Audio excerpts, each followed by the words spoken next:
co-powered by Techno.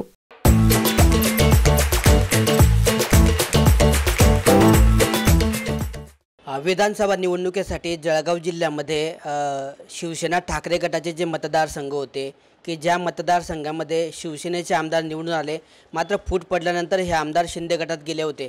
आता महाविकास आघाडी असल्यामुळे या सर्व ठिकाणी जे आहेत शिवसेनाही दावा करत आहे, तर दुसरीकडे राष्ट्रवादी शरद पवार गटाचे उमेदवारांची सुद्धा तयारी सुरू आहे. त्यामुळे या मतदारसंघांमध्ये पेच वाढलेला आहे. यावर बोलण्यासाठी आपल्यासोबत शिवसेना ठाकरे गटाचे जिल्हा संपर्क प्रमुख आहेत संजय सावंतजी. काय सांगाल सर, आपले जे मतदारसंघ आहेत त्या मतदारसंघामध्ये चाळीसगाव असेल, पाचोरा असेल, जळगाव ग्रामीण असेल किंवा एरंडोल असेल, या ठिकाणी आपले आमदार निवडून आलेले आहेत. मात्र या ठिकाणी जे आहेत शिवसेना शरद पवार आपलं राष्ट्रवादी शरद पवार गटाचे जे उमेदवार आहेत त्यांचीसुद्धा तयारी सुरू आहे. त्यामुळे कुठेतरी या ठिकाणी संभ्रमाचं वातावरण कार्यकर्त्यांमध्ये असेल किंवा उमेदवारांमध्ये पाहायला मिळतं आहे. हा जो तिढा आहे हा नेमका कशा पद्धतीने सुटणार आहे? आपण पाहिलं असेल की तिन्ही पक्ष दावा करते,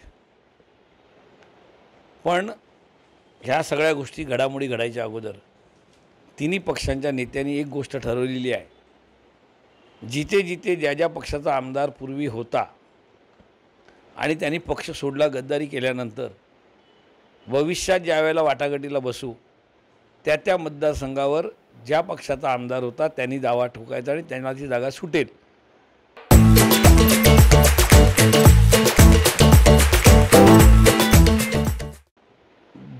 कदाचित एखाद्या ठिकाणी जर चांगला जिंकून येणारा मेरिटचा उमेदवार असेल तर ती जागा वरिष्ठ नेत्यावर चर्चा होऊन ती जागा ती सोडायची नाही, तो निर्णय ते घेतील.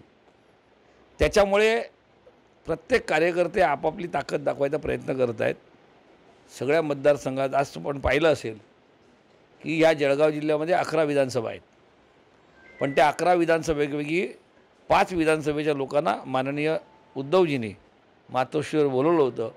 त्यातले 4 विधानसभा जळगाव ग्रामीण, पारोळा, पाचोरा आणि चोपडा हे 4ही विधानसभेमध्ये शिवसेनेचे आमदार होते आणि त्याच्या व्यतिरिक्त एक 40 गाव असे 5 विधानसभेच्या लोकांना माननीय उद्धवजींनी मातोश्रीवर बोलवलं होतं. बाकीच्या 11 जे मधले 6 विधानसभा आहेत, कारण त्या आम्हाला माहिती आहे की अंमळनेर आमचा मतदारसंघ नाही, रावेर आमचा मतदारसंघ नाही आणि मुक्ताईनगरसुद्धा आमचा मतदारसंघ नाही. कारण मुक्ताईनगरमध्ये मागच्या वेळेला जो आमदार निवडून आला हा अपक्ष निवडून आला.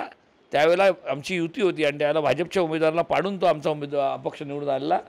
त्याच्यानंतर त्यांनी शिवसेनेला सपोर्ट केलेला आहे, पण तो शिवसेनेचा आमदार म्हणून नव्हता. तर जे 4 आमदार आमचे निवडून आले ती जागा आणि 40 गाव सोडली तर इतर मतदारसंघातल्या लोकांना तिथे साहेबांनी बोलवलं नव्हतं. ह्याचा अर्थ एक की जे मतदारसंघ आमचे आहेत त्या मतदारसंघावर आम्ही दावा केलेला आहे आणि जे मतदारसंघ इतरांचे आहेत तिथे आम्ही मुद्दामून लुडबुड केलेली नाही.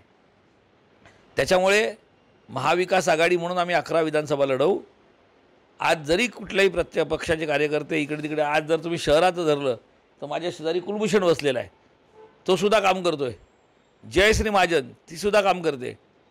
आज काँग्रेसच्या प्रतिभाताईसुद्धा इच्छुक आहेत, राष्ट्रवादीकडनं इच्छुक आहेत. इच्छुक असणं ही चांगली गोष्ट आहे, पण ज्यावेळेला डिक्लेअर होईल त्यावेळेला आम्ही सर्व एक दिलाने महाविकास आघाडी म्हणून काम करू. सर, आता 2 दिवसापूर्वी आपल्या जळगाव जिल्ह्यातल्या पदाधिकाऱ्यांनी उद्धव ठाकरेंची भेट घेतली आणि त्यानंतर काही बातम्या माध्यमांमध्ये प्रकाशित झाल्या की हे जे मतदारसंघ आहेत या मतदारसंघांमध्ये आपल्या पक्षाने तयारी करायच्या सूचना उद्धव साहेबांनी दिल्याच्या बातम्या प्रकाशित झाल्या आहेत. त्यामुळे राष्ट्रवादीचे जे उमेदवार तयारी करत आहेत त्यांच्यामध्ये कुठेतरी संभ्रमाचं वातावरण निर्माण झालेलं आहे. तर एकंदरीत हा पेच निर्माण झालेला आहे. आता अजिबात नाही पेच तुम्ही निर्माण केलं आहे. पेच कोण निर्माण करतं? माध्यम, बातम्या, ब्रेकिंग न्यूज असं आहे. पेच आपण निर्माण करतो. इच्छुक असणं पाप आहे का? एखादा उमेदवाराने आपली इच्छा प्रकट करणं पाप आहे का सांगा? त्याप्रमाणे त्यांनी पण त्यांची इच्छा प्रकट केलेली आहे, त्यांनी त्यांच्या नेत्याकडे मागणी केलेली आहे. पण ज्यावेळेला महाविकास आघाडी म्हणून जागा डिक्लेअर करेल त्यावेळेला महाविकास आघाडीचा धर्म सगळं पाळणं आहे. त्याच्यामुळे पुऱ्या 11 विधानसभेमध्ये महाविकास आघाडीचे उमेदवार असतील आणि सगळे एक दिलाने आम्ही निवडणूक लढू. कारण ह्याच सर्व लोकांनी लोकसभेला महाविकास आघाडीचा धर्म पाळला होता शिवसेनेसोबत काम केलं होतं. भविष्यातसुद्धा आम्ही महाविकास आघाडीचं सर्व, मग ते राष्ट्रवादीचे असतील, काँग्रेसचे असतील, शिवसेनेचे असतील, आमच्यासोबत आणखीन कित्येक लोकांनी आम्हाला सर्वांनी मदत केली आहे, ते सर्व असतील, आम्ही सर्व महाविकास आघाडीचा धर्म पाळू. या ठिकाणी जे आहे महाविकास आघाडीमध्ये कुठलाही सध्या तरी जागेवरून तिढा नाही आहे आणि ज्या जागा आम्हाला सुटतील त्या पद्धतीने इतरही पक्ष महाविकास आघाडीचा धर्म पाळतील असा विश्वास त्यांनी या ठिकाणी व्यक्त केला आहे. कॅमेरा पर्सन चेतन शिंदेसह Kishor Patil, TV9 Marathi, Jalgaon. Co powered bye techno.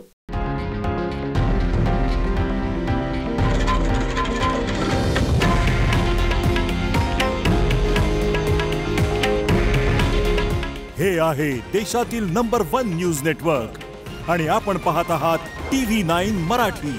काळजी तुमची, हित महाराष्ट्राचं.